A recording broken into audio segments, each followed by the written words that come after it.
कश्यप तुम फिक्र मत करो। मैं खुद जाकर रज़ा को सेट कर लूँगा और देखता हूँ कि ये कैसे सायरा के साथ नाइंसाफ़ी करता है। वो तो इंसाफ लेने की खातिर बेचारा रज़ा के पास पहुँच जाता है और जाकर कहता है कि आखिर तुम्हारी हिम्मत कैसे हुई ये सब कुछ करने की। जिसको सुनकर रज़ा कहता है कि शायद तुम्हारा दिमाग ख़राब हो चुका है। मुझे पता है तुम्हारी औकात क्या है। तुम्हारी शमीम आपा जो कहती है वही इस घर में होता है, इसलिए तुम्हारी कोई भी इस घर में औकात नहीं है। इसलिए कुछ भी बोलने की ज़रूरत नहीं है। जिस पर वो कहता है कि मैं इस वक्त इस मसले पे बात नहीं कर रहा, बल्कि मैं अपनी बहन सायरा के बारे में तुमसे बात करना चाह रहा हूँ और मुझे इस चीज़ का जवाब चाहिए। जिस पर आप देखेंगे कि वो आगे से कहता है कि जाकर अपनी शमीम आपा से पूछो। वो सारे मामले से वाकिफ़ थी। आखिर अब उसको ऐसा क्या साफ सूख गया कि वो खामोश होकर बैठ गई। पहले तो बड़ी चहचहा चहचहा कर हर बात को उसने किया था, लेकिन अब एकदम से उसकी बोलती कैसे बंद हो गई, मुझे तो समझ नहीं आ रही। दूसरी तरफ कश्यप जो है वो काफ़ी परेशान है और कहती है कि आखिर ये सब कुछ क्या हो रहा है। मुझे तो समझ नहीं आ रही कि आखिर ये लोग क्या चाहते हैं। मुझ पर तरह तरह के इल्ज़ामात लगाए जा रहे हैं। अब तो अफसोस की बात यह है कि ताया जान भी अब मेरे खिलाफ हो चुके हैं और उनको ऐसा ही लग रहा है कि जैसे मैं जो कुछ कह रही हूँ बिल्कुल गलत बोल रही हूँ। आखिर ये सब कान किसने भरे हैं। आगे से आप देखेंगे कि अब्दुल बारी कहता है कि मुझे पता चल चुका है कि ये कान आखिर उनके किसने भरे हैं और सारा मामला किसने ख़राब किया है। नसीम आपा जब कि इस घर में आई है, सारे मामले ख़राब पे ख़राब होते जा रहे हैं। बहुत जल्द सादिक भाई को फ़ोन करके इसको घर भिजवाना होगा, वरना हमारे घर के हालात काफ़ी ज़्यादा ख़राब हो जाएंगे। दूसरी तरफ शमीम जो है वो कहती है कि तुम्हारी हिम्मत कैसे हुई नसीम को यहाँ से पुर करवाने की। नसीम यहाँ से नहीं जाएगी, इसलिए बेहतर यही है कि बस कश्यप को संभाल के रखो। इसके अलावा तुम्हारा कोई भी और काम नहीं है। अगर अब जाकर उसका कोई दिमाग ठीक हुआ है तो मेहरबानी करके शमीम आप अंदर मत बोलिए। ठीक ही रहने दीजिए उसका दिमाग, क्योंकि आपकी वजह से मामला मज़ीद ख़राब हो जाएगा।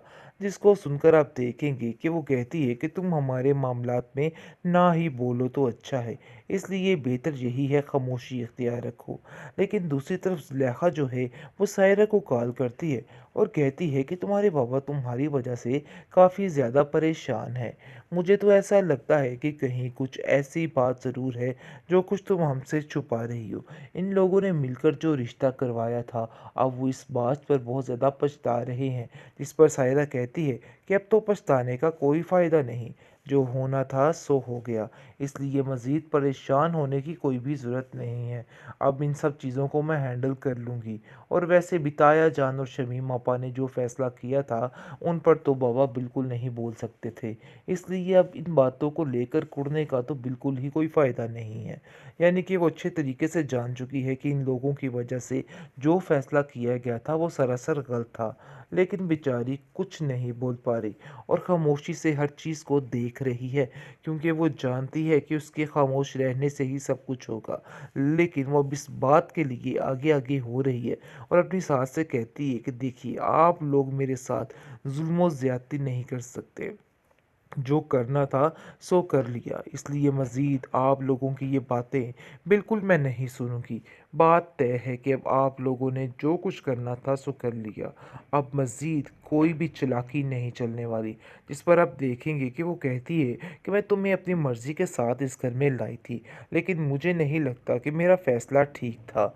देखो अपनी ज़बान अपने पास ही रखो, और इस तरह की अगर तुमने मेरे साथ बहस की दोबारा तो मैं तुम्हें इस घर से बाहर निकाल दूंगी। नसीम की रोज़ रोज़ की चिक चिक ने उसके शोहर को परेशान करके रख दिया है। उसने बहुत ज़्यादा कोशिश की है कंप्रोमाइज़ की, लेकिन ये औरत नहीं सुधर पा रही है। आए दिन कोई ना कोई ऐसा मसला खड़ा कर देती है कि बस क्या बताएं। बात इतनी होती नहीं और इतना वावेला मचाकर इकट्ठा कर लेती है पूरा मोहल्ला, और अब तो फ़ोन कर देती है अपनी बहन शमीम को और कहती है कि शमीम आपा देखिए मेरे साथ क्या हो गया। मुझे तो इधर ज़ारों कतार मारे और पता नहीं क्या क्या हो रहा है। जिसको सुनकर वो कहती है कि मेरा तो दिल बैठा जा रहा है, तुम फिक्र मत करो, अभी और इसी वक्त में आई और तुम्हारा सारा बंदोबस्त करके जाती हूँ। देखती हूँ कि अब्दुल बारी तुम्हें इस घर में आने से कैसे रोकते हैं। मैं अब उन लोगों का देखना क्या हश्र करती, यानी कि जलते पर तेल डालने वाला काम कर रही है शमीम, क्योंकि आगे ही नसीम आग बगोला है और उसके बाद ये सारा माजरा मज़ीद बढ़ाने की कोशिश कर रही है शमीम। लेकिन आप देखेंगे कि कश्यप फिर बात को सुधारने की कोशिश करती है और कहती है कि आप ज़्यादा परेशान मत हो और ऐसा मत कीजिए। देखो अब्दुल बारी, अपनी बहन को समझाओ, ये रिश्ते ऐसे नहीं बनते। घर में 100 तरह की बातें होती हैं, लेकिन इन बातों को लेके कंप्रोमाइज़ करना पड़ता है। लेकिन मुझे नहीं लगता है कि कुछ भी ठीक हो रहा है। बस मैं आप लोगों को इतना समझाना चाहती हूँ कि इस तरह का स्टेप लेने से हालात सिर्फ़ और सिर्फ़ ख़राब होंगे। देखिए, ये बात सच है।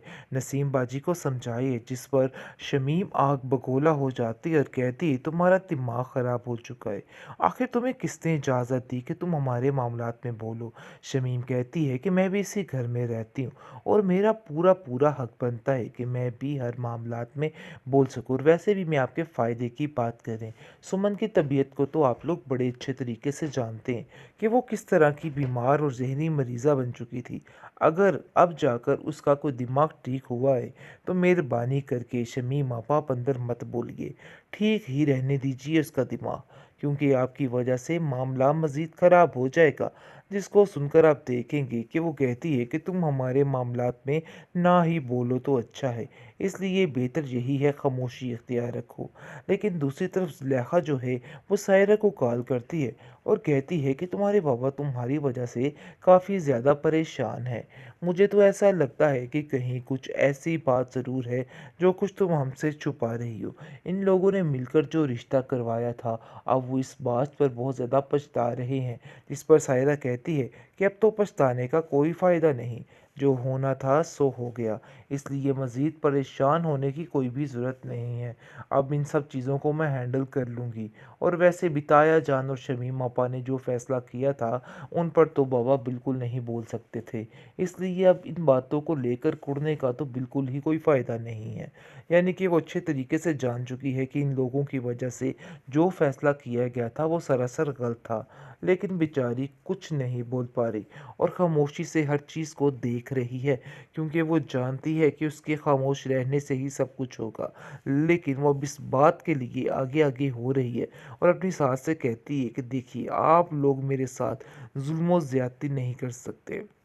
जो करना था सो कर लिया, इसलिए मज़ीद आप लोगों की ये बातें बिल्कुल मैं नहीं सुनूँगी।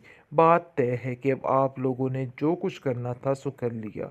अब मज़ीद कोई भी चालाकी नहीं चलने वाली। जिस पर आप देखेंगे कि वो कहती है कि मैं तुम्हें अपनी मर्ज़ी के साथ इस घर में लाई थी, लेकिन मुझे नहीं लगता कि मेरा फ़ैसला ठीक था। देखो, अपनी ज़बान अपने पास ही रखो और इस तरह की अगर तुमने मेरे साथ बहस की दोबारा, तो मैं तुम्हें इस घर से बाहर निकाल दूँगी।